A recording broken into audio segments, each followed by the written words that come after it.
ओम शांति। 23 जुलाई 1969 बाबा के अव्यक्त महावाक्य हैं।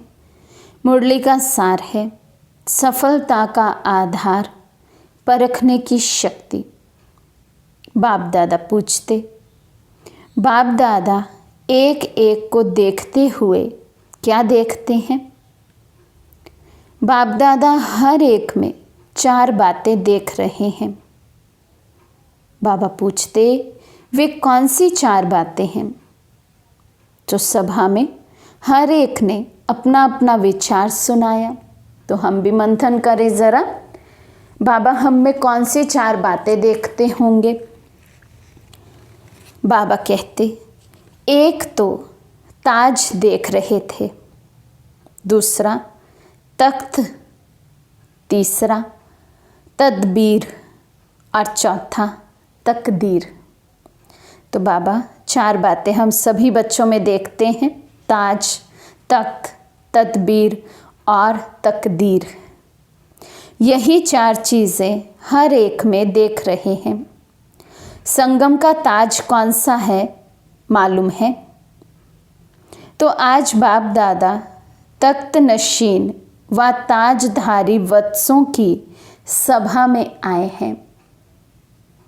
ताजधारियों को ही इस संगठन में बुलाया है, लेकिन हर एक का ताज अपना अपना तथा यथाशक्ति ही है। हम सब बच्चे ताजधारी तख्त नशीन, लेकिन बाबा ने कहा हर एक बच्चे का ताज अपना अपना है। अपना अपना कैसे है? यथाशक्ति है।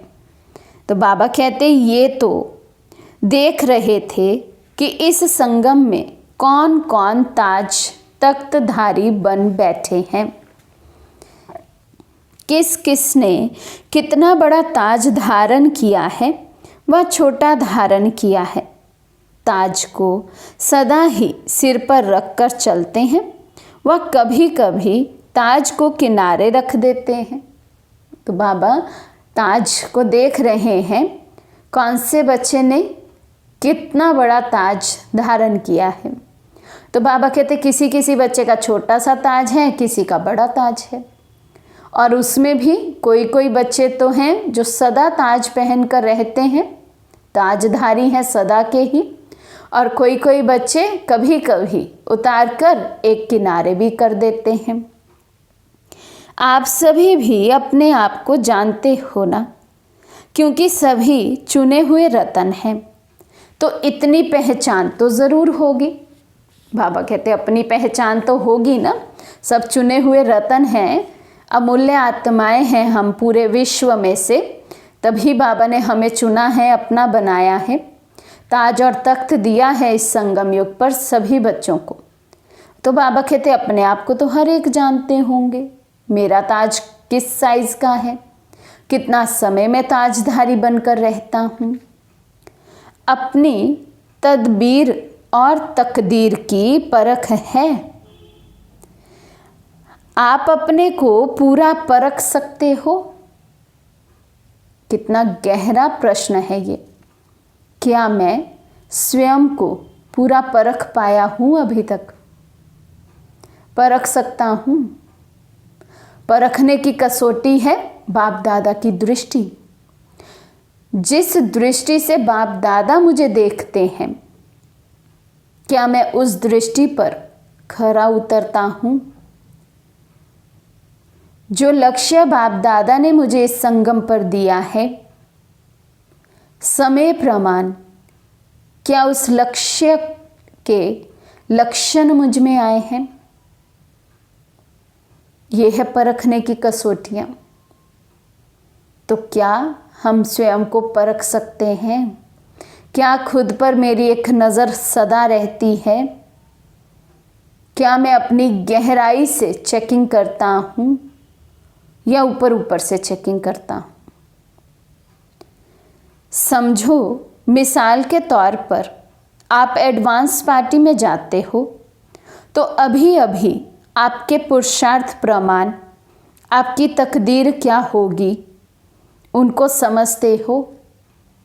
बाबा कहते एग्जाम्पल है, समझो अभी ये शरीर छूट जाए, एडवांस पार्टी में जाना माना ये पुराना शरीर छूटना।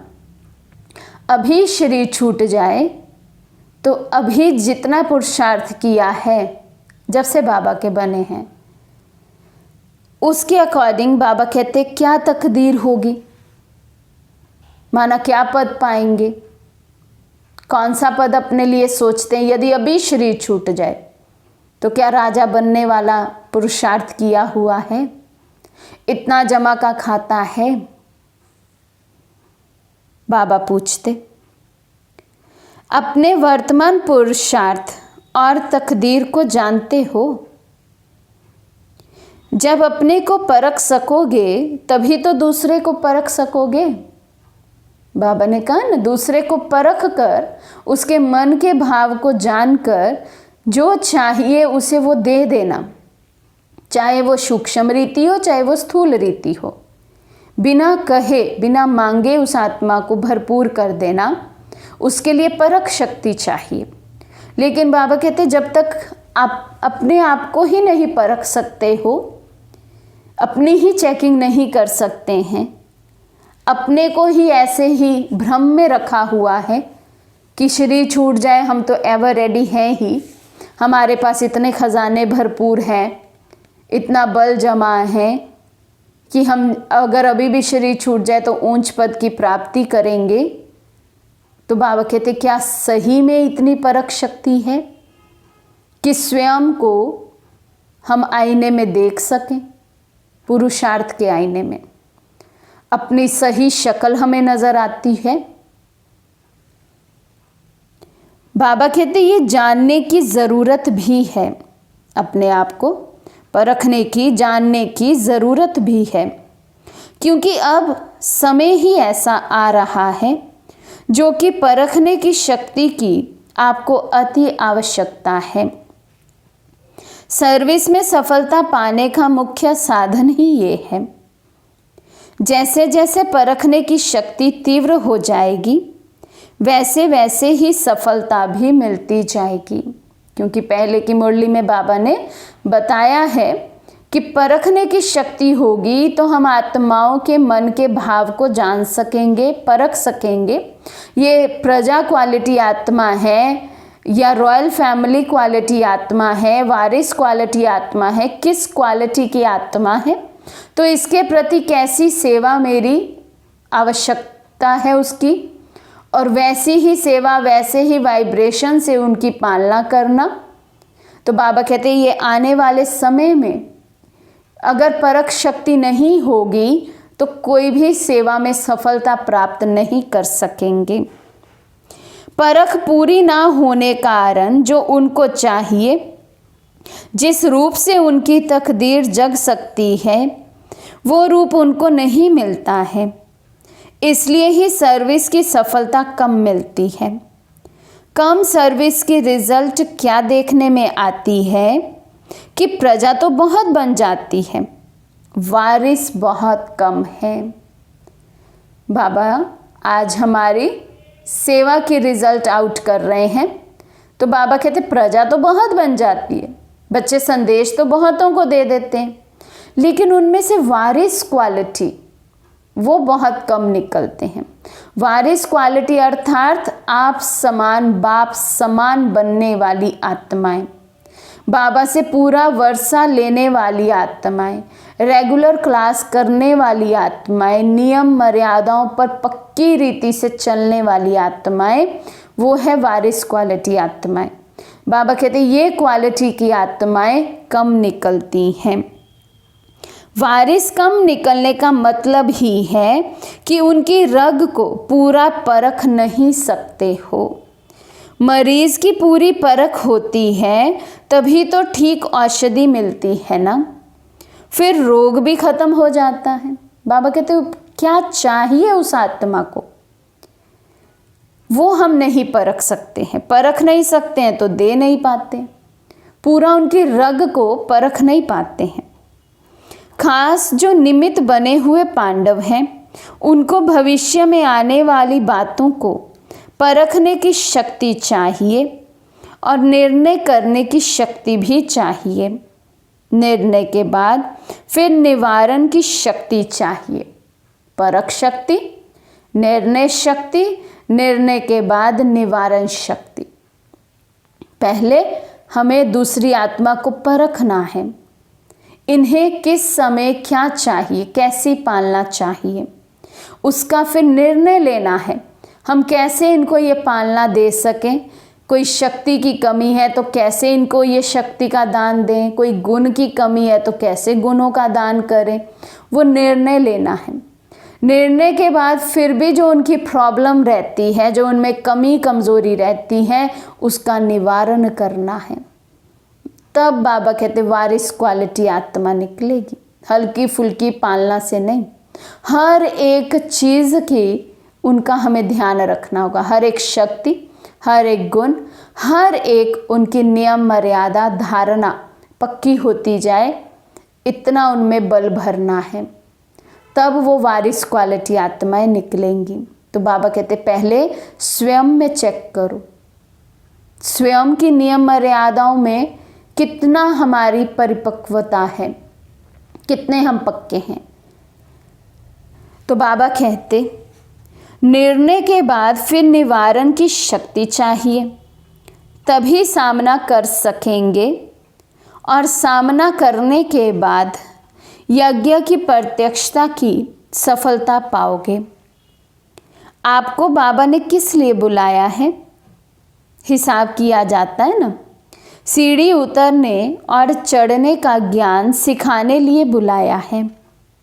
अब किस बात में उतरना है और किस बात में चढ़ना है।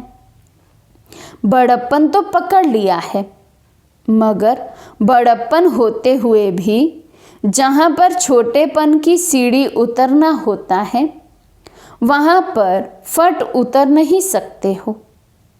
एक सेकंड में मालिक और एक सेकंड में बालकपने की आवश्यकता है। मालिक और बालकपन के बैलेंस की भी बाबा कहते बच्चों में कमी है। मालिक तो फटाफट बन जाते हैं, लेकिन बालक बनना बाबा कहते ये मुश्किल लगता है। मालिक माना अथॉरिटी, अथॉरिटी में तो फटाफट से आ जाएंगे, हमारा ये निर्णय है यही होना चाहिए, हमारा ये आइडिया है यही यूज़ होना चाहिए, हम जैसे चलते हैं वैसे ही सबको चलना चाहिए, हम जैसा कहें वही होना चाहिए। बाबा कहते ये है मालिकपन की अथॉरिटी। अपना आइडिया दिया, राय दी, नहीं मानी गई, उसको स्वीकार करें, बालक की तरह बन जाएं, जिसको नो इफेक्ट, कोई फर्क नहीं पड़ता है फिर बालक को। तो बाबा कहते ये बैलेंस होना आवश्यक है। जहाँ पर बालक बनना चाहिए वहाँ पर फिर मालिकपन भी कुछ देखने में आता है। जैसा समय वैसा ही स्वरूप कैसे बनाना चाहिए, वो ही सिखाने के लिए बुलाया है।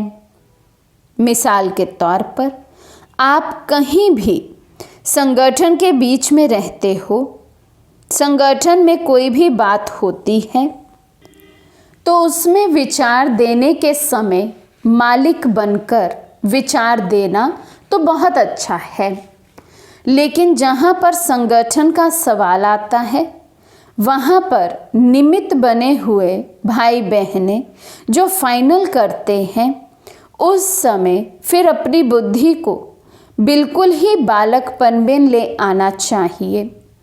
बालकपने की क्वालिफिकेशन क्या होती है? तो पहला पॉइंट बाबा ने कहा मालिक और बालकपन की बैलेंस चाहिए। बाबा कहते जहाँ हम संगठित रूप में कहीं सेवा करते हैं, सबसे आइडियाज़ पूछे जाते हैं या सब अपने अपना आइडियाज़, अपना अपना विचार किसी भी सेवा के प्रोजेक्ट पर देते हैं, फाइनल तो किसी एक का ही होगा। तो बाबा कहते फिर विचार भले दो, उसमें मालिकपन का हम में भाव हो कि हमारी भी सेवा है, हमारा बाबा है, हम भी निमित्त हैं, हम भी आइडिया दे सकते हैं। लेकिन बाबा कहते जब फिर फाइनलाइज हो जाए और निमित्त के द्वारा जब वो बता दिया जाए कि ये आइडिया जो है वो फाइनल है, उस समय यदि हमारे आइडिया को फाइनल नहीं भी किया जाए तो भी बाबा कहते एकदम से बालकपन आ जाना चाहिए।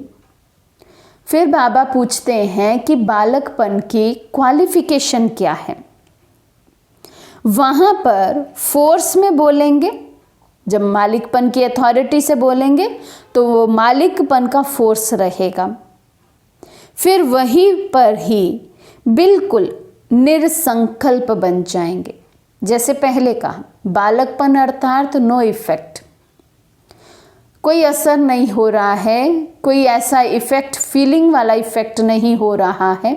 हमारी बात मानी जाए तो भी हम खुश हैं, नहीं मानी जाए तो भी खुश हैं, क्योंकि सेवा बाबा की है, कराने वाले बाबा हैं, बुद्धि को टच करने वाले बाबा हैं। बाबा को जिस रीति जो सेवा करानी है, जिसके द्वारा करानी है, बाबा ने वो करा ही लेनी है। इतनी अथॉरिटी बाबा ने हमें दी है कि हम अपना आइडिया रखें, बाकी फाइनल तो फिर जो बाबा की श्रीमत हो तो उसे भी स्वीकार करना है और स्वयं फिर निरसंकल्प हो जाना है। उसमें फिर ये संकल्प हमारा नहीं चले कि मान लो हमारा आइडिया नहीं माना गया और जिस आइडिया पर फिर वर्क हो रहा है, सेवा हो रही है, तो हम उसको दूर से ही बैठकर देखते रहें और सोचते रहें देखना ये कामयाब नहीं होगा, हमारा आइडिया ज़्यादा अच्छा था, वो माना जाता तो और अच्छे से हो जाता, हमारा आइडिया स्वीकार कर लेते तो निर्विघ्न सेवा हो जाती। ऐसे संकल्प क्रिएट होना भी उस सेवा में विघ्न रूप बनना है। और विघ्न रूप बनना माना अपनी तकदीर पर लकीर लगाना, क्योंकि उस समय हम फुली फिर दे अभिमान में हैं। हम ये भूल ही गए हैं कि सेवा तो बाबा की है, सेवा तो सभी की है। तो यदि हम संकल्प से भी विघ्न रूप बन रहे हैं तो अकाउंट तो हमारा ही माइनस हो रहा है। इसलिए बाबा कहते बालकपन माना निरसंकल्प।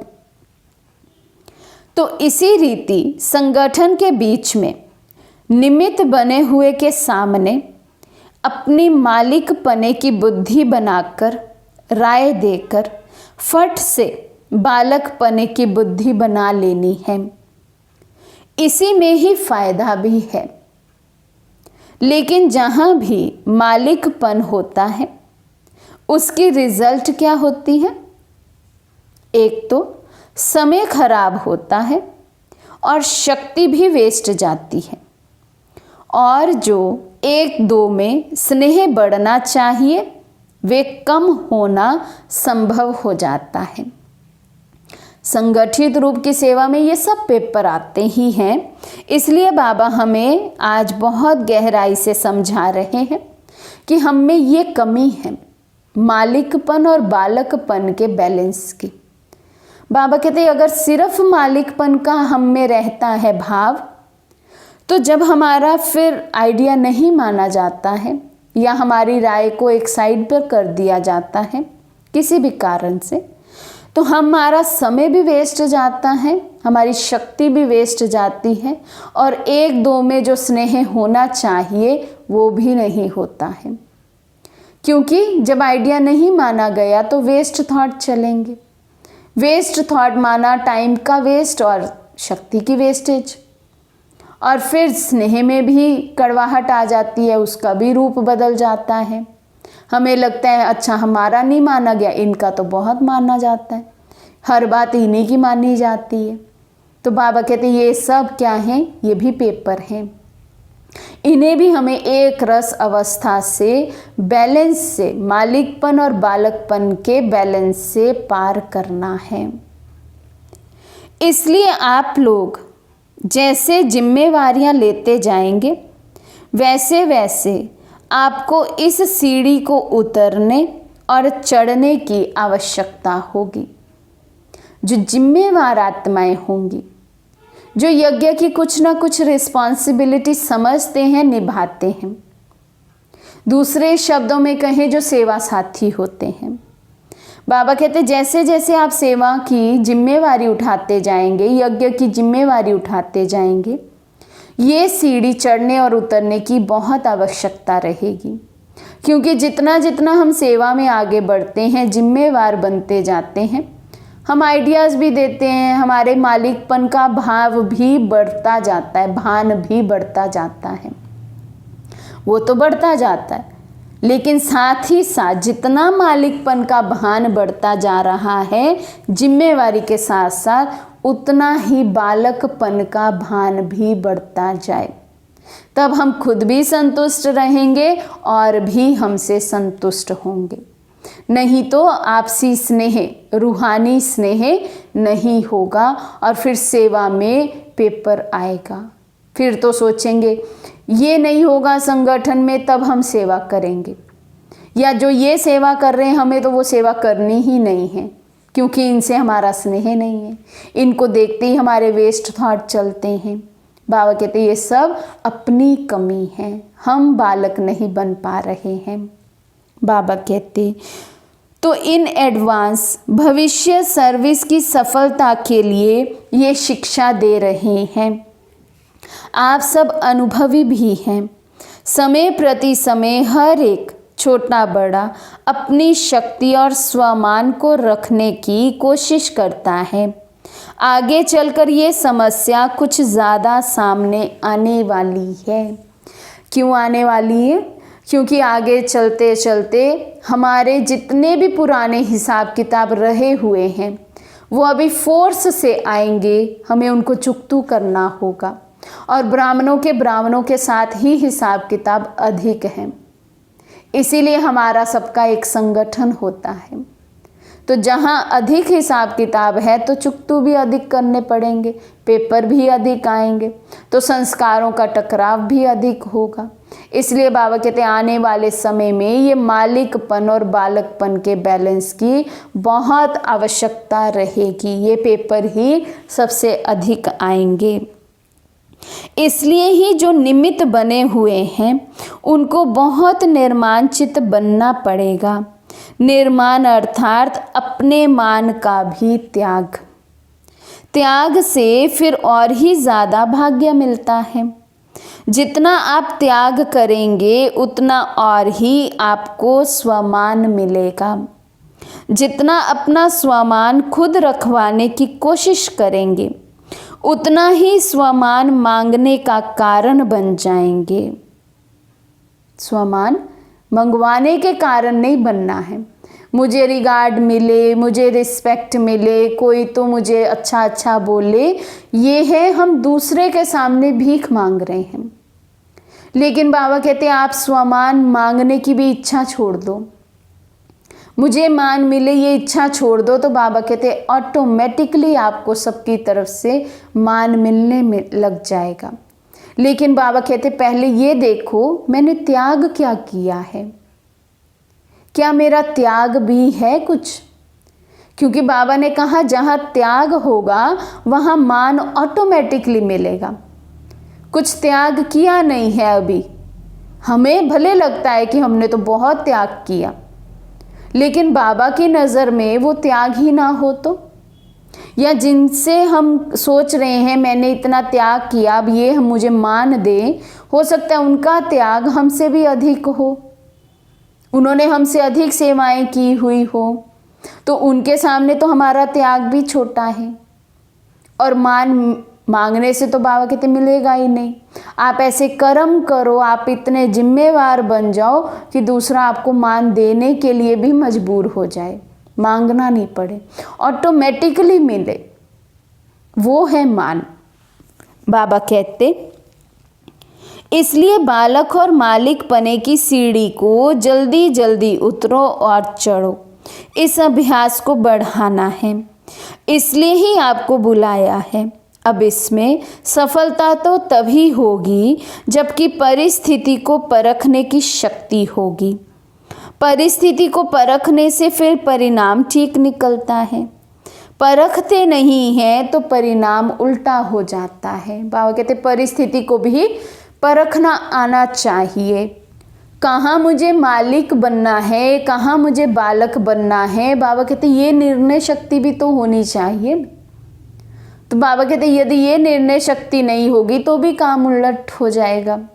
जहाँ मालिक बनना है वहाँ बालक बन के बैठ जाएंगे, जहाँ बालक बनना है वहाँ मालिक बन जाएंगे, तो भी तो बैलेंस खराब है ना। तो इसलिए बाबा कहते परखने की शक्ति बढ़ाने का क्या पुरुषार्थ है।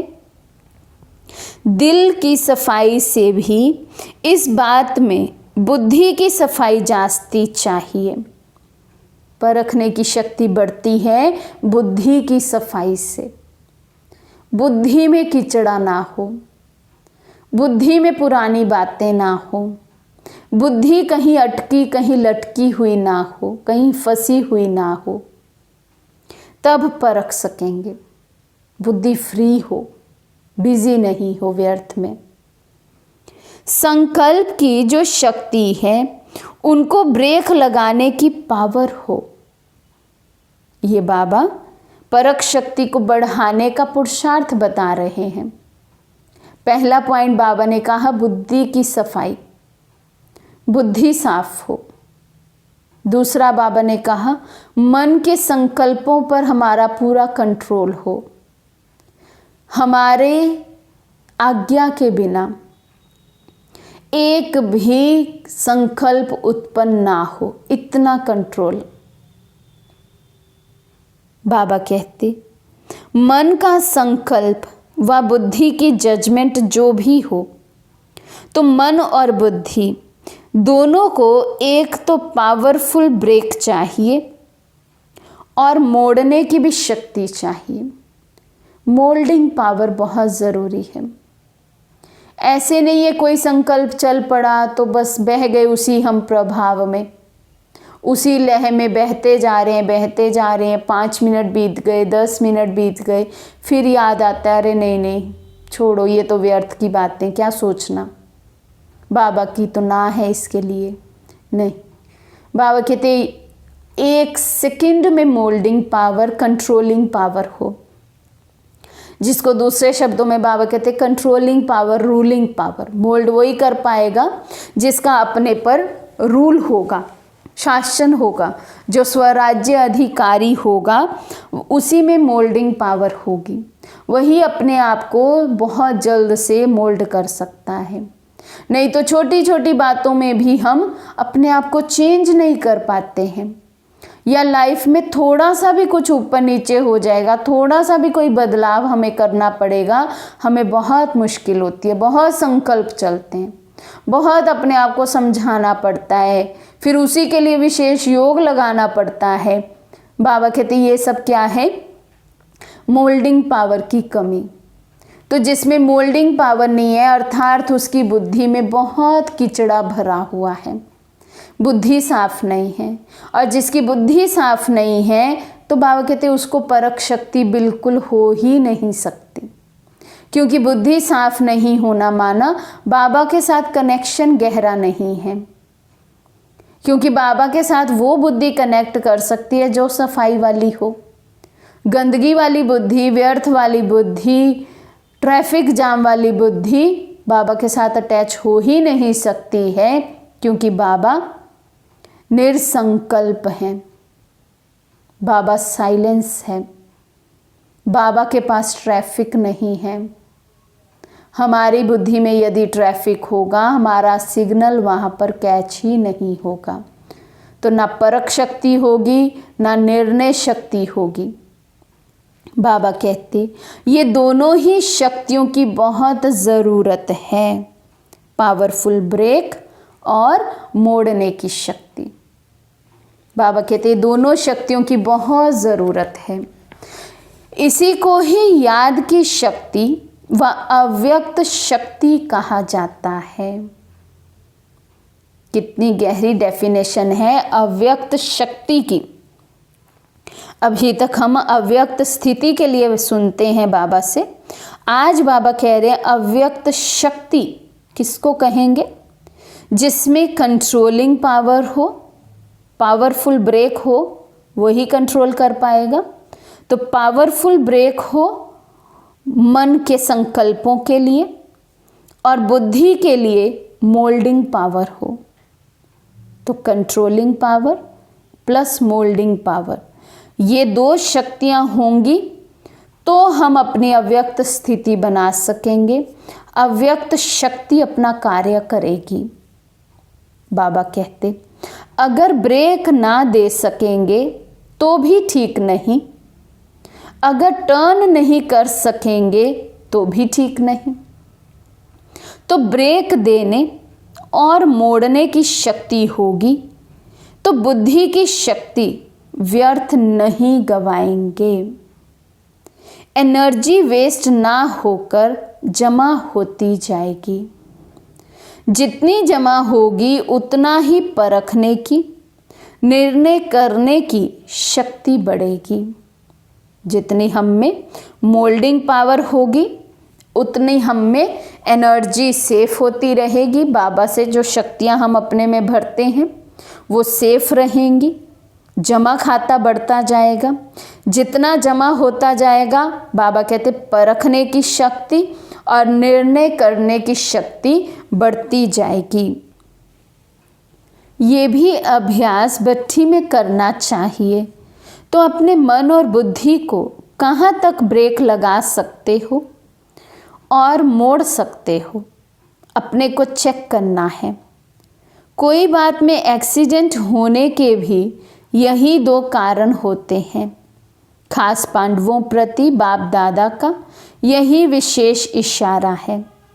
अच्छा, भट्ठी में तो बहुत कुछ सुना होगा। ऐसे तो नहीं कि बहुत सुनते हो तो बिंदु स्वरूप में रहना मुश्किल हो जाता है, परंतु बिंदु रूप में स्थित रहने की कमी का कारण यही है कि पहला पाठ ही कच्चा है। कर्म करते हुए अपने को अशरीरी आत्मा महसूस करें, ये सारे दिन में बहुत प्रैक्टिस चाहिए।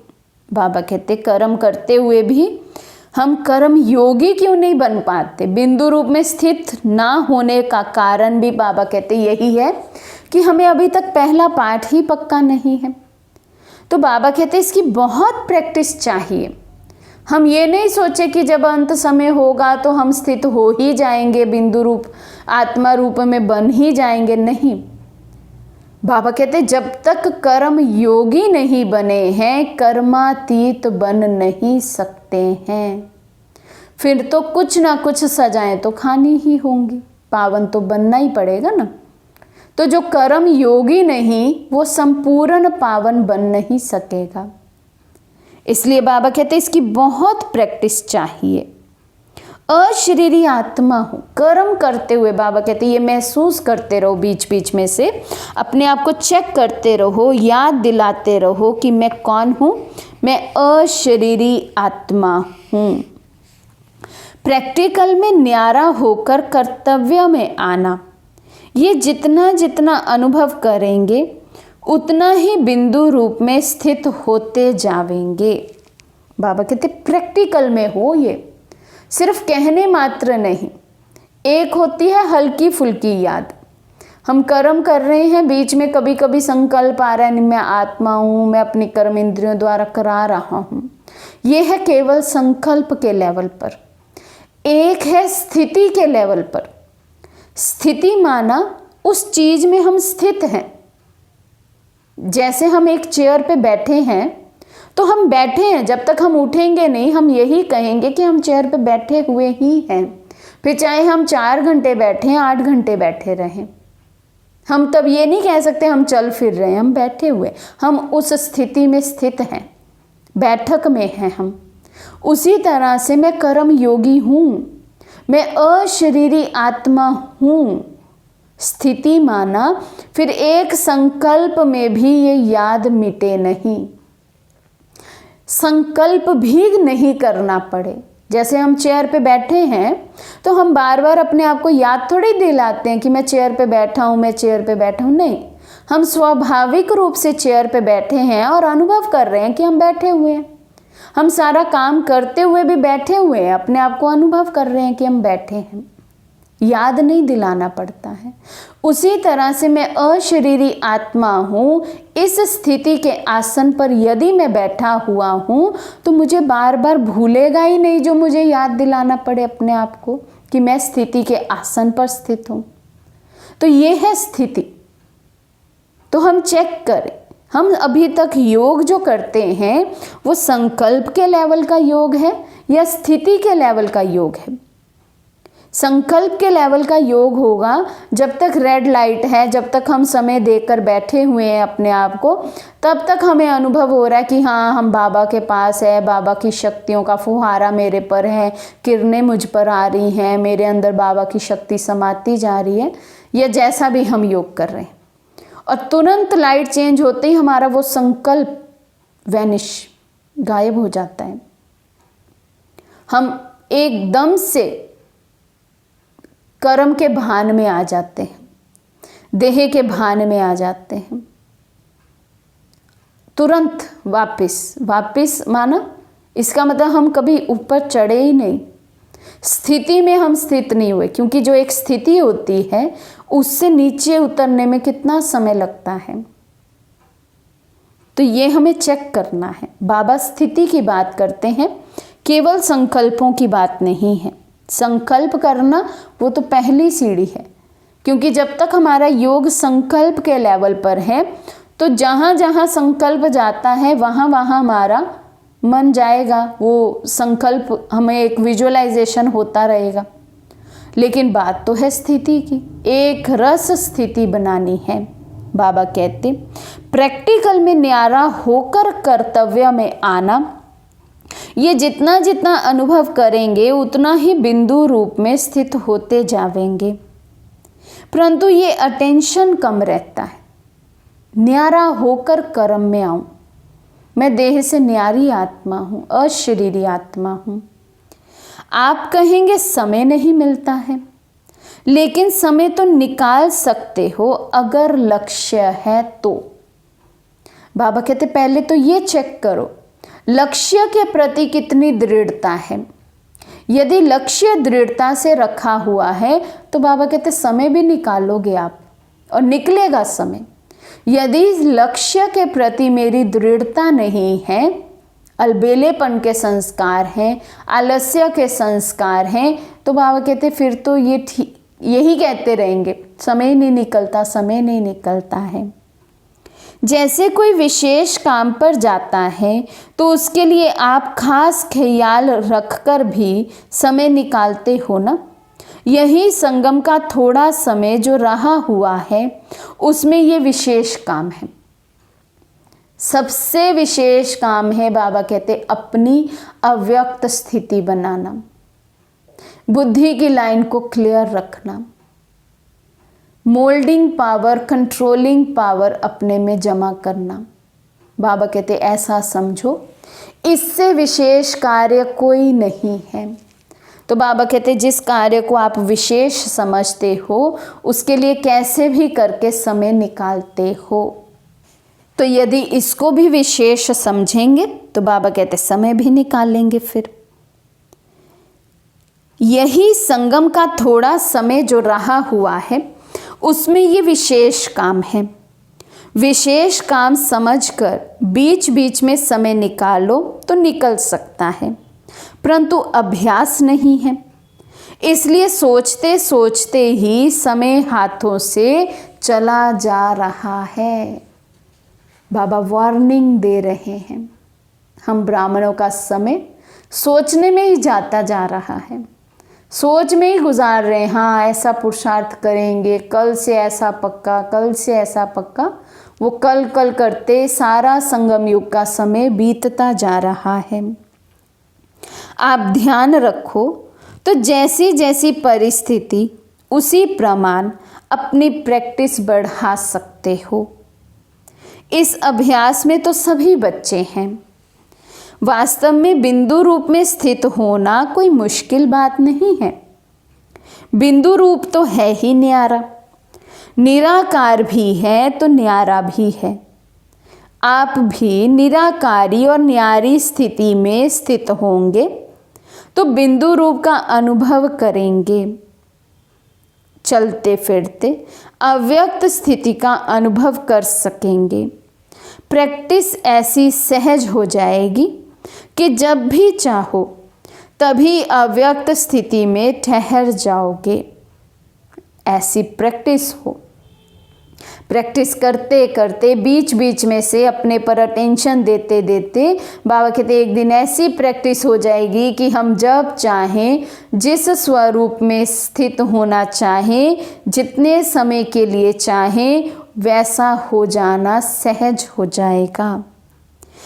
एक सेकंड के अनुभव से कितनी शक्ति अपने में भर सकते हो भी अनुभव करेंगे, और ब्रेक देने मोड़ने की शक्ति भी अनुभव में आ जाएगी। तो बिंदु रूप का अनुभव कोई मुश्किल नहीं है। संकल्प ही नीचे लाता है। संकल्प को ब्रेक देने की पावर होगी तो ज़्यादा समय अव्यक्त स्थिति में स्थित रह सकेंगे। बाबा कहते खेल तो सारा संकल्पों का है। संकल्प ही तो है जो हमें हमारी स्थिति से नीचे ले आता है, और संकल्प ही है जो स्थिति में स्थित कर देता है। तो बाबा कहते बस पावरफुल ब्रेक हो, जहाँ चाहे वहीं मन को स्थित कर सके, जिस संकल्प में चाहे उस संकल्प में मन टिक जाए। ये पावरफुल ब्रेक चाहिए। अपने को आत्मा समझ उस स्वरूप में स्थित होना है। जब स्वस्थिति में स्थित होंगे तो भी अपने जो गुण हैं वे तो अनुभव होंगे ही। तो ये भी एक चेकिंग का पॉइंट है। जब हम सोचते हैं कि मैं आत्मा परम धाम में स्थित हूँ, बाबा की छत्र छाया में हूँ, तो ये चेक करने के लिए क्या सच में उस स्थिति में स्थित हूँ या केवल संकल्प के लेवल का मेरा पुरुषार्थ अभी तक चल रहा है। उसके लिए बाबा कहते यदि आप बिंदु रूप की स्थिति में स्थित होंगे तो वो बिंदु रूप के जो गुण हैं वो स्वतः ही अपने में अनुभव होंगे। तो ये एक परख शक्ति होनी चाहिए। अपने योग को भी चेक करना है, मेरा योग किस लेवल पर पहुंचा है। संकल्प के लेवल पर, स्थिति के लेवल पर, स्थिति में भी मगन अवस्था तक इतनी लगन के अंदर लग गई है जो उस लगन में ही मगन हो जाऊं। तो बाबा कहते हैं जिस स्थान पर पहुंचा जाता है उसके गुण ना चाहते हुए भी अनुभव होते हैं। आप किसी शीतल स्थान पर जाएंगे तो ना चाहते हुए भी शीतलता का अनुभव होगा। ये भी ऐसा ही है। आत्म अभिमानी अर्थात बाप की याद। आत्म अभिमानी माना ही बाबा कहते बाबा की याद। जितना हम सोल कॉन्शियस में हैं, गॉड कॉन्शियस सहज होते जाएंगे। कनेक्टेड है। आत्मा समझकर बैठे हैं तो आत्मा के सर्व संबंध है ही परमात्मा के साथ। आत्मा को और कोई खिंचाव अपनी तरफ आकर्षित नहीं कर सकता है। लेकिन जब देह के भान में आते हैं, थोड़ा भी होंगे तो कुछ ना कुछ आकर्षण अपनी ओर आकर्षित कर लेगा। फिर वो चाहे कोई पुरानी बात हो, कोई देह के संबंधी हो, देह की व्याधि हो, व्यर्थ संकल्प हो, कुछ भी हो, देह के भान में आते ही हमें ये सब अपनी ओर आकर्षित कर लेते हैं। और यदि स्थिति आत्म अभिमानी है तो स्वतः ही बाप की याद में स्थित हो सकते हैं। आत्मिक स्वरूप में बाबा की याद नहीं रहे ये तो हो ही नहीं सकता। जैसे बाप दादा दोनों अलग अलग नहीं हैं, वैसे आत्मिक निश्चय बुद्धि से बाप की याद भी अलग नहीं हो सकती है। कैसा वरदान के रूप में बाबा का महावाक्य है। यदि मैं आत्मिक स्थिति में स्थित रहूं, बाबा की याद खिसक नहीं सकती है। मैं और बाबा कंबाइंड होकर एक हो जाएंगे। लेकिन यदि मैं अपने सत्य स्वरूप में स्थित रहूं तो क्या एक सेकंड में अपने को बिंदु रूप में स्थित नहीं कर सकते हो? अब बाबा स्थिति की बात कर रहे हैं। बिंदु रूप में स्थित होना माना वो बिंदु के सब गुण और शक्तियां अपने में अनुभव करना, उनको सहज रीति कार्य में लगा सकना। जब जिस शक्ति की आवश्यकता है, जहाँ जिस गुण की आवश्यकता है, वहाँ उसको यूज़ कर सकें, ये पावर हम में हो, तब कहेंगे बिंदु रूप की स्थिति। अगर अभी सबको कहें कि ये ड्रिल करो तो कर सकते हो? एक सेकंड में अपने बिंदु रूप स्थिति में स्थित हो जाएं, एकदम परम धाम की स्थिति। कैसी थी मैं आत्मा जब मैं परम धाम में थी? बाप समान, गुणों में, शक्तियों में। वो गुण, वो शक्तियाँ प्रैक्टिकल जीवन में अनुभव होती हैं। तो बाबा कहते ऐसे यदि बाबा ऑर्डर करे तो एक सेकंड में ऐसे बिंदु रूप स्थिति में स्थित हो सकते हैं। बिंदु रूप में स्थित होने से एक तो न्यारेपन का अनुभव होगा और जो आत्मा का वास्तविक गुण है उसका भी अनुभव होगा। बाबा कहते ये भी प्रैक्टिस करो, एक सेकंड में अशरीरी हो जाना, फिर एक सेकंड में बिंदु रूप बन जाना। बाबा कहते ये भी प्रैक्टिस चाहिए, क्योंकि अब समय कम है, कार्य ज़्यादा करना है।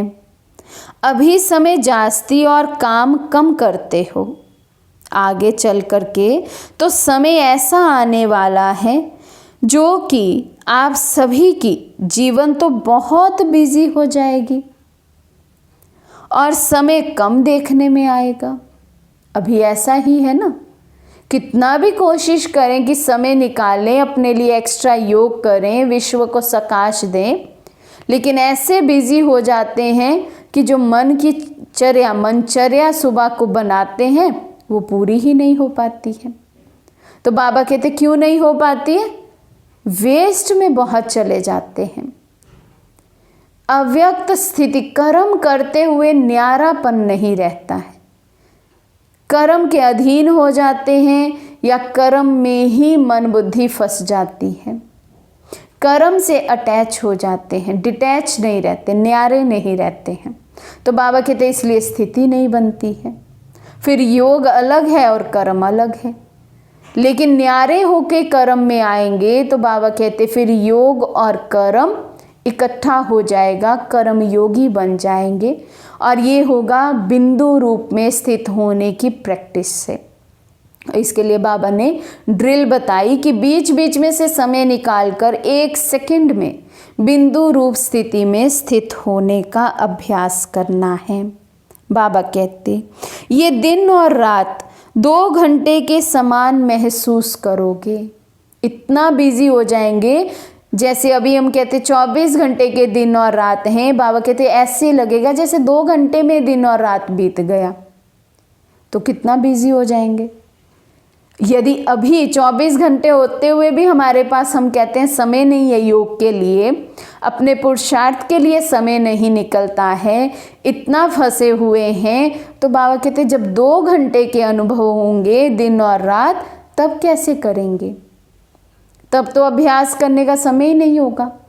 तो जो अभी स्थिति में स्थित होगा वही तब भी स्थिति में स्थित रह सकेगा, जिसने अभी अभ्यास किया होगा और बहुत काल का अभ्यास किया होगा।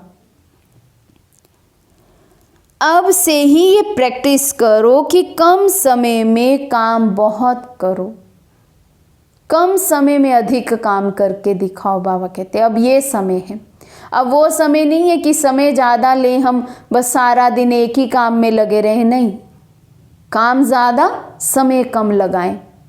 वो होगा जितना हमारा योग पावरफुल होगा 1000 भुजाओं वाले बाबा को कंबाइंड रखा होगा तो कम समय में अधिक कार्य करके समय निकालकर अपने अभ्यास में उसको यूज करेंगे। समय को सफल करना भी बहुत बड़ी शक्ति है।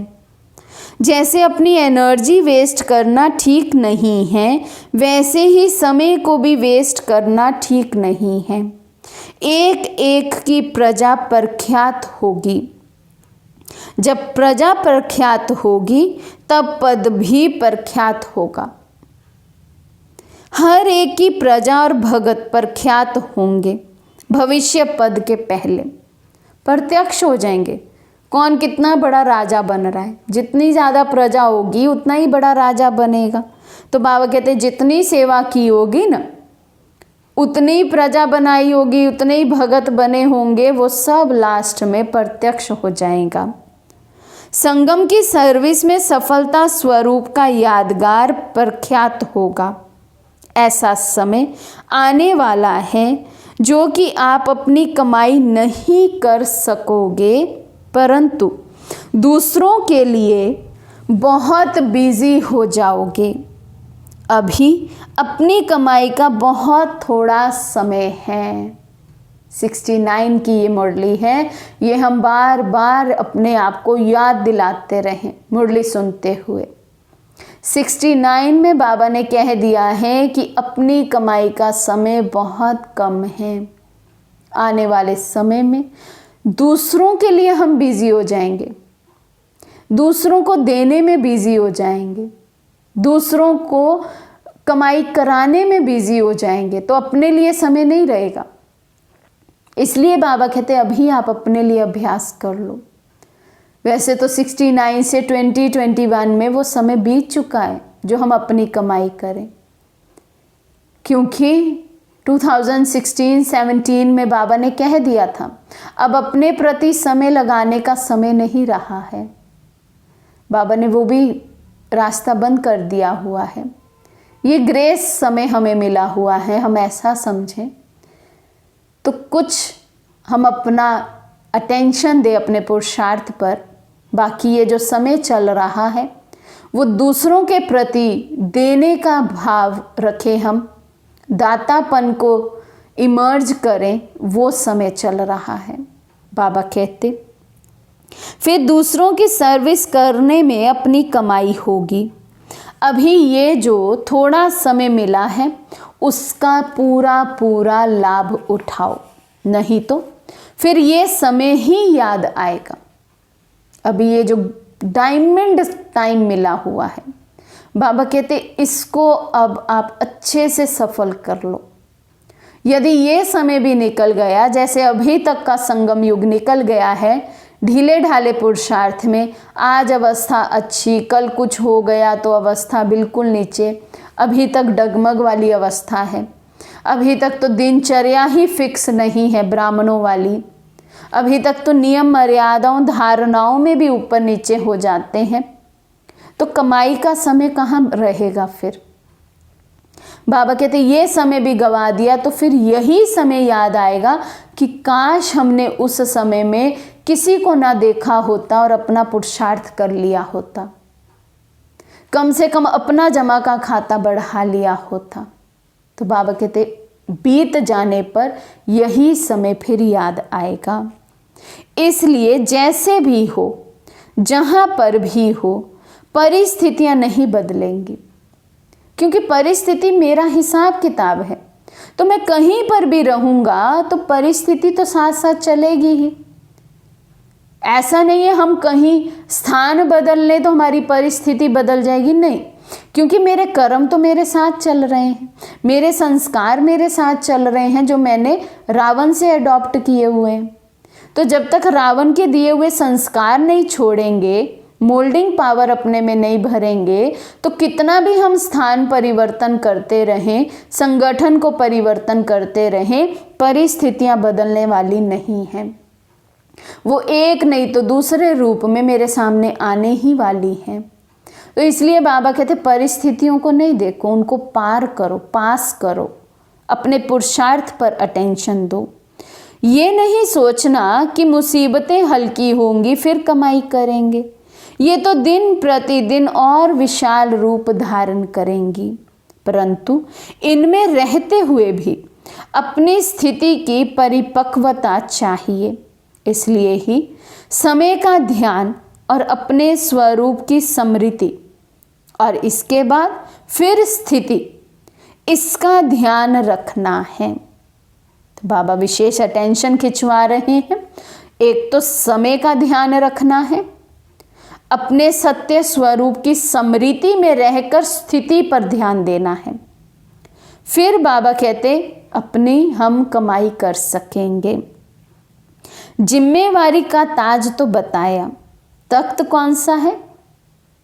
नम्र चित्त का तख्त, जिस पर ही विराजमान होने से सारे काम ठीक कर सकेंगे।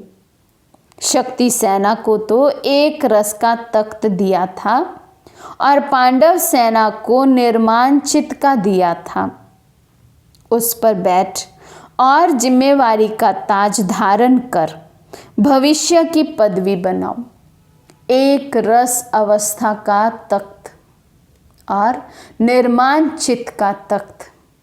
निर्माण चित्त वो बन सकता है जो आत्म अभिमानी हो, जो देह भान में है, देह अभिमान में है, वो निर्माण चित्त नहीं हो सकता, उसमें मोल्डिंग पावर नहीं हो सकती, उसे बहुत समय लगता है कहीं पर भी अपने को मोल्ड करने में, क्योंकि अभिमान में है, अकड़ में है, तो अकड़ी हुई चीज़ को मोल्ड करना मुश्किल होता है। तो इसलिए बाबा कहते जब तक जिम्मेवारी का ताज नहीं पहनते और जब तक एक रस स्थिति के और निर्माण चित्त के तख्त पर नहीं बैठते हैं तो भविष्य में ऊंच पद पा नहीं सकते हैं। ये ताज और तख्त होगा तो बाबा कहते भविष्य की पदवी बना सकेंगे। तख्त से उतरना नहीं है, इसी पर बैठकर काम करोगे तो कार्य सफल होगा। देखो सारे दिन में जो आप काम करते हो उसमें 4 बातें कौन सी हैं जो कि आपके साथ रहती हैं। कॉमन और स्थूल बात पूछते हैं। एक तो कुर्सी साथ रहती है, दूसरा कलम, तीसरा फाइल और चौथा भाग दौड़। तो 4 चीज़ें बाबा ने बताई, हर कर्म करते हुए हमारे साथ रहती हैं। बाबा कहते कुर्सी, कलम, फाइल और भाग दौड़। इन चारों को लौकिक से अलौकिक में लाओ। कुर्सी पर जब बैठो तो तख्त याद करो। स्थूल कुर्सी पर भी बैठते हैं, कोई जॉब करते हैं, कोई ऑफिस में बैठते हैं, बाबा कहते ये याद करो कुर्सी पे नहीं बैठा हूँ, मैं अपने तख्त पर बैठा हूँ। तो चेक करो बीच बीच में से, अपने तख्त पर बैठा हूँ, अपनी कुर्सी पर बैठा हूँ। कलम उठाओ तो कमल के फूल को याद करो। कभी भी हम कलम उठाएं, पेन उठाएं दिन भर में, तो बाबा कहते कमल का फूल याद करो। क्या मैं कमल फूल के आसन पर स्थित हूँ? कमल फूल समान स्थिति में स्थित हूँ। कमल का फूल बनकर कलम चलानी है। फाइल को देखकर अपना पोता मेल याद करो कि मेरा फाइल में बाप दादा अभी क्या सही करते होंगे। भागदड़ तो है ही सीढ़ी से उतरना और चढ़ना, ये प्रैक्टिस करो। जब बहुत भाग दौड़ हो तो बाबा कहते याद करो कैसे 84 जन्मों की सीढ़ी उतरे हैं, कैसे चढ़ रहे हैं। चढ़ना और उतरना। और आज की मुरली के अनुसार देखें तो बाबा कहते मालिकपन और बालकपन की सीढ़ी, चढ़ने और उतरने का बैलेंस, ये याद करो। तो जहाँ पर भी बुद्धि को लगाना चाहता हूँ, लगती भी है कि नहीं। वैसे ही जैसे कि पाँव जहाँ भी चलाना चाहो चलते हैं ना, इसी प्रकार से अपनी बुद्धि भी पाँव मिसल हो जाएगी। अब बुद्धि को लौकिक से अलौकिक बातों में परिवर्तन करना है, तो अवस्था में भी परिवर्तन आ जाएगा। अभी तक बुद्धि लौकिक बातों अर्थात देहिक बातों में ही फंसी हुई है। बाबा कहते सबसे पहले तो बुद्धि का परिवर्तन करो, इसको लौकिक से अलौकिक में लेकर आओ, तब अवस्था अच्छी बनेगी। इस संगठन के रत्नों में क्या विशेष खूबी है? एक तो सभी स्नेही हैं, दूसरा मेजॉरिटी सरेंडर बुद्धि है, तीसरा सर्विस के लिए हर वक्त तैयार रहते हैं, इसलिए ही एवर रेडी हैं। अब जैसे जिम्मेवारी का ताज मिला है, उसमें इन सब विशेषताओं को रत्नों की तरह जड़ना है, तभी जिम्मेवारी को पूरी रीति संभाल सकोगे। ये गुण ताज की मनियाँ हैं, अर्थात शोभा है। इनको कायम रखना है। जैसा कर्म आप करेंगे, आपको ही देखकर सभी फॉलो करेंगे। जिम्मेवारी का ताज पहनना है और उसमें गुणों के मोती रतन पिरोने हैं।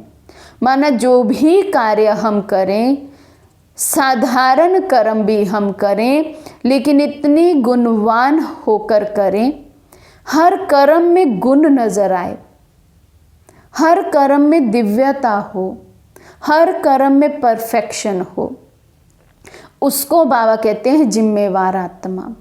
ये नहीं हम कर्म करें फिर कोई दूसरा आए हमारे ही कर्म किए हुए कर्म को वो करेक्ट करे, हम ऐसे ही अपने अलबेलेपन के संस्कारों में जैसा आता है वैसा करके चले जाएं, फिर दूसरे को आकर ठीक करना पड़े। तो भाग्य तो दूसरे ने बना लिया, मेरा क्या भाग्य बना?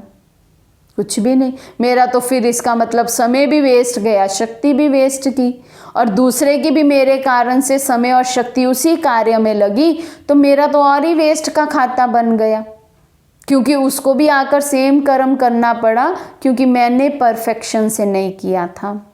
तो इसलिए बाबा कहते हैं अपने हर कर्म में जिम्मेवारी के ताज में हम गुण के रतन पिरोते रहें। ये याद रखें, मैं जिम्मेवार आत्मा हूँ, हर कर्म में मुझे गुण लेकर आना है। ये एक स्लोगन और याद रखना ज़रूरी है, छोटों को करो प्यार और बड़ों को दो रिगार्ड। प्यार देना है फिर रिगार्ड लेना है, ये कभी नहीं भूलना। ये संगठन सोना तो है, परंतु सोने पर सुहागा लगाया जाता है। उसके लिए बीच बीच में मधुबन में संगठन हो। निमित्त बनी हुई बहनों की राय से ही समय प्रति समय संगठन होगा। प्रदर्शनी में कुछ नवीनता आनी चाहिए। अभी तो इतना ही समझते हैं कि यहाँ की नॉलेज अच्छी है, जो बातें बतानी है बिना पूछे देखने से ही समझें कि हमको अभी ये सहज रास्ता मिला है। इस लक्ष्य को रखकर प्रदर्शनी बनाने की कोशिश करें और टॉपिक में भी आकर्षण हो, परमात्मा के परिचय पर रख सकते हो। ये बाबा सेवा के प्लान्स बना रहे हैं, अब आगे आगे कैसी कैसी उस समय प्रमाण सेवा होनी चाहिए, बाबा वो बता रहे हैं। और जो लोग दूर भागते हैं उनको नज़दीक लाना है, फिर उसमें धर्म के विचार वाले हों व कोई प्रकार के हों, उनकी फिर पीठ भी करनी है। बाबा कहते जिनको संदेश दिया, जिन तक हम पहुँचे हैं, बाबा कहते फिर उनकी पीठ करते रहो, अर्थात उनको छोड़ो नहीं, उनकी पालना करते रहो, उनको समय प्रति समय पूछते रहो, कुछ ना कुछ ज्ञान का पॉइंट सुनाते रहो, कैसे ना कैसे बाबा के साथ लिंक में रखो। बिना पीठ किए सफलता नहीं होगी। जैसे म्यूजियम की सर्विस की है, उसकी भी पीठ करनी है, उनसे संपर्क रखना है, समय प्रति समय बुलाना है, भले संबंध रखना चाहिए जो उनको परिवार की महसूसता हो, तभी ही सर्विस की सफलता होगी। जो संपर्क वाली आत्माएं भी हैं, बाबा कहते हैं उनको भी इतना नज़दीक तो लाओ कि उन्हें भी ये लगे कि यहाँ हमारा परिवार है, ये हम एक ईश्वरीय परिवार के सदस्य हैं। तो परिवार की भासना, परिवार की फीलिंग बाबा कहते हर एक आत्मा को यहाँ से आनी चाहिए, तब सेवा में सफलता मिलेगी। तो आज बाबा ने विशेष अटेंशन खिंचवाया। सबसे पहले बाबा ने 4 बातें हम सब बच्चों में देखी। वो 4 बातें थी ताज, तख्त, तदबीर और तकदीर। फिर बाबा ने कहा था सबके सिर पर ताज तो है, लेकिन हर एक के ताज जो है वो यथाशक्ति है, अपना अपना ताज है। किसी का बड़ा है, किसी का छोटा है। और ताज यहाँ बाबा कह रहे हैं जिम्मेवारियों का ताज। तो इस संगम युग पर ये अविनाशी रुद्र ज्ञान यज्ञ जो बाबा ने रचा हुआ है, इस यज्ञ की जो जितनी जिम्मेवारी उठाता है, इस यज्ञ को बाप का यज्ञ सो मेरा यज्ञ समझकर चलता है। उसी प्रमाण बाबा ने कहा ताज का साइज है बड़ा या छोटा। तो किसी किसी का ताज तो बाबा ने कहा छोटा है, किसी का बड़ा है। फिर बाबा ने कहा, पूछा हम बच्चों से, क्या हम अपनी तदबीर और तकदीर को परख सकते हैं? बाबा ने एग्जाम्पल पूछा कि यदि अभी शरीर छूट जाए, एडवांस पार्टी में चले जाएं, तो क्या भविष्य में क्या पद पाएंगे? ऊंच पद पाएंगे? बाबा कहते ये परख सकते हैं, हम अपने आप को हम चेक करें। तो सर्विस की सफलता का मुख्य साधन बाबा ने बताया परख शक्ति। फिर बाबा ने कहा यदि अपने आप को ही परख नहीं सकेंगे तो दूसरों को कैसे परखेंगे? इसलिए बाबा कहते अब परखना है कौन सा प्रजा क्वालिटी आत्मा है, कौन वारिस क्वालिटी आत्मा है।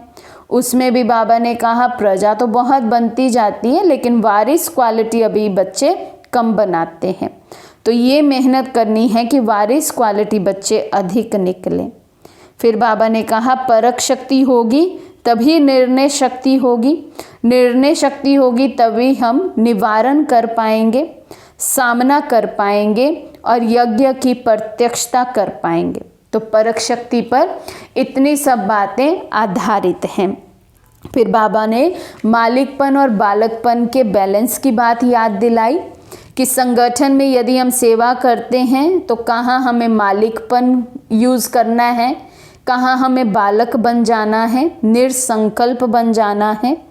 ये भी बाबा ने कहा, ये बालकपन की क्वालिफिकेशन बाबा ने बताई, निरसंकल्प स्थिति। बाबा कहते इसी में फ़ायदा है मालक और बालकपन के बैलेंस में। अगर ये बैलेंस नहीं रहता तो बाबा कहते समय और शक्ति सब कुछ वेस्ट जाता है। और तीसरा बाबा ने कहा फिर जो आपस में स्नेह होना चाहिए ब्राह्मणों का वो भी नहीं रहता है यदि ये बैलेंस हम में नहीं हो तो। फिर बाबा ने कहा कि हमें बहुत बहुत निर्माण चित्त भी होना है। निर्माण चित्त माना, बाबा ने उसको एक्सप्लेन किया, डेफिनेशन दी निर्माण चित्त की कि अपने मान का भी त्याग। माना ये जो डिमांड अंदर में रहती है कि मुझे रिगार्ड मिले, मुझे मान मिले, मेरा कुछ तो नाम हो, कुछ तो मुझे एप्रिसिएशन मिले। बाबा कहते ये सब क्या है, हम मान के भिखारी बने हुए हैं। तो जब तक मान को मांगते रहेंगे, बाबा ने कहा तब तक नहीं मिलेगा। मान का भी जब त्याग कर देंगे, त्याग करने के बाद जब दूसरों को मान देंगे तो बाबा कहते आपको सम्मान स्वतः ही मिलता रहेगा। परख शक्ति को बढ़ाने का पुरुषार्थ फिर बाबा ने बताया हमें कि बुद्धि की सफाई चाहिए। मन के लिए बाबा ने कंट्रोलिंग पावर कही और बुद्धि के लिए बाबा ने मोल्डिंग पावर कही, मोड़ने की पावर। तो ब्रेक और मोड़ना, बाबा कहते दोनों ही चीज़ें होनी चाहिए, नहीं तो एक्सीडेंट हो जाता है, अर्थात संस्कारों का टकराव हो जाता है। जब तक हम में ब्रेक ना हो मन के संकल्पों के लिए और मोल्डिंग पावर ना हो बुद्धि के लिए, तो ये भी 2 शक्तियाँ बाबा ने कहा आने वाले समय में सेवा की सफलता में बहुत आवश्यक है। फिर बाबा ने हमारे बिंदु रूप की स्थिति की भी बात की। तो बाबा कहते पहला पाठ ही अभी तक कच्चा है, इसलिए हम अभी तक बिंदु रूप की स्थिति में नहीं स्थित हो पाते। 1 सेकंड में चाहे अशरीरी स्थिति में स्थित होना नहीं हो पाते हैं। संकल्प ही बाबा कहते नीचे ले आता है, इसलिए संकल्प के लिए बहुत पावरफुल ब्रेक चाहिए। तो चलते फिरते अव्यक्त स्थिति का अनुभव भी हम तभी कर पाएंगे जब हमारी स्थिति निराकारी होगी और न्यारी स्थिति होगी। तो कर्म करना है, लेकिन कर्म करने से पहले ही बाबा कहते हैं अपनी न्यारी स्थिति में स्थित हो जाना है। तो न्यारेपन में स्थित होकर कर्म करेंगे तो कर्म योगी बन जाएंगे। जब न्यारापन नहीं लाते हैं तो हम कर्म कॉन्शियस हो जाते हैं, तो फिर कर्म योगी की स्थिति, अव्यक्त स्थिति चलते फिरते नहीं बन पाती है। और बाबा ने ध्यान खिंचवाया है कि जितने जितने हम न्यारे होते जाएंगे उतना उतना हमारी अव्यक्त स्थिति पावरफुल होती जाएगी। और बाबा कहते यही समय है, थोड़ा सा समय बचा हुआ है अपनी कमाई का। वैसे तो ये 69 के महावाक्य हैं। उस समय बाबा ने कहा कि अभी ये थोड़ा सा समय अपनी कमाई का है। आने वाले समय में बाबा कहते इतने बिजी हो जाएंगे, जो दिन रात अभी 24 घंटे के लगते हैं, ऐसे लगेंगे जैसे 2 घंटे में ही ये 24 घंटे क्रॉस हो गए। इसलिए बाबा कहते अभी से ये अभ्यास करो कि कम समय में बहुत कार्य, अधिक कार्य हम कर सकें, ताकि हम अपने समय के खजाने को बचा सकें। जैसे बाबा ने कहा शक्ति को वेस्ट करना नहीं चाहिए, वैसे ही समय के खजाने को भी हमें वेस्ट नहीं करना चाहिए। समय बचाकर दूसरों की कमाई में, दूसरों की सेवा में अपनी कमाई करना, बाबा कहते इसमें इस समय को अब लगाना चाहिए। नहीं तो यदि अभी भी अलबेलेपन और आलस्य में हम रहे, अपने समय को वेस्ट करते रहे, तो बाबा कहते ये गुजर जाने पर इसी समय के लिए हम फिर बैठ के पश्चाताप करेंगे कि हमने वो समय वेस्ट कर दिया। इसलिए बाबा कहते ये जिम्मेवारी का ताज जितना जितना आप पहनते जाएंगे, आपके सामने परिस्थितियां भी बढ़ती जाएंगी, पेपर भी आते जाएंगे, बालकपन और मालिकपन के बैलेंस को बहुत अधिक कार्य में लाना पड़ेगा।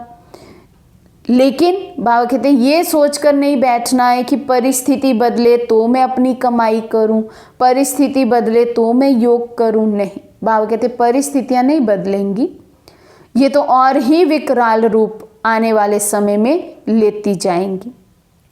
फिर बाबा ने तख्त की बात की। 2 तख्त बाबा ने बताए कि पांडवों के लिए नम्र चित्त का तख्त दिया बाबा ने, शक्तियों के लिए एक रस अवस्था का तख्त दिया। तो दोनों ही तख्त हम अपने लिए सोचें कि क्या मैं इस तख्त पर विराजमान हूँ। उसके लिए 4 बातें बाबा ने कहा, आप सारे दिन में जो स्थूल रीति से यूज़ करते हो उसको लौकिक को अलौकिक में परिवर्तन कर दो। तो 4 बातें बाबा ने कहा, कुर्सी, कलम, फाइल और भाग दौड़। कुर्सी पर बैठते हैं, बाबा ने कहा चेक करो मैं तख्त पर बैठा हूँ, नम्र चित्त के तख्त पर या एक रस स्थिति के तख्त पर विराजमान हूँ। बीच बीच में भी अपने तख्त, अपनी कुर्सी को चेक करते रहो, मैं अपनी कुर्सी पर, अपनी सीट पर सेट हूँ। दूसरी चीज़ बाबा ने कहा, कलम उठाते हैं जब भी याद करो मैं कमल पुष्प समान जीवन व्यतीत कर रहा हूँ, इतना न्यारापन मेरे में आ गया है। तीसरा बाबा ने कहा, फाइल जब भी उठाते हो तो ये भी याद करो कि बाबा के घर में मेरा पोता मेल, मेरा जो रजिस्टर है उस पर बाबा इस समय क्या सही कर रहे होंगे, क्या लिख रहे होंगे। सही अर्थात क्या साइन, रेड मार्किंग हो रही है या ग्रीन मार्किंग हो रही है। अपने पोता मेल को, अपने हिसाब किताब को चेक करते रहना है। चौथी बात बाबा ने कहा, भाग दौड़। तो भाग दौड़ तो बाबा कहते हैं ही सीढ़ी चढ़ना और उतरना। उसमें हम 2 तरह की सीढ़ी को याद कर सकते हैं। एक है हमारे 84 जन्मों की सीढ़ी, दूसरा आज की मुरली अनुसार यदि हम देखें तो मालिकपन और बालकपन के ये उतरने और चढ़ने की सीढ़ी, क्या इसका बैलेंस है। फिर बाबा ने कहा, बुद्धि रूपी पाँव को भी जहाँ हम रखना चाहें वहीं रखें, इतनी कंट्रोलिंग पावर हम में होनी चाहिए। बाबा कहते जिम्मेवारी का ताज उठाते हैं तो उसमें रतन कौन से भरने हैं। गुणों के रतन भरने हैं। उसमें भी बाबा ने 3 बातें विशेष कही कि एक तो हम सभी के स्नेही हो, ये स्नेह भी रतन है। दूसरा बाबा कहते मेजॉरिटी हम सरेंडर्ड बुद्धि हो। और तीसरी बात बाबा ने कहा सर्विस के लिए हर वक्त तैयार रहते हैं, एवर रेडी हो। तो इन गुणों को अपने ताज पर, जिम्मेवारी के ताज पर हमें लगाना है और ये याद रखना है जो कर्म हम करेंगे हमें देख और करेंगे। तो इन सब बातों को हम अपने ध्यान पर रखें, अटेंशन रखें, इनके अकॉर्डिंग अपने पुरुषार्थ की स्पीड को तीव्र करते जाएं। अच्छा, ओम शांति।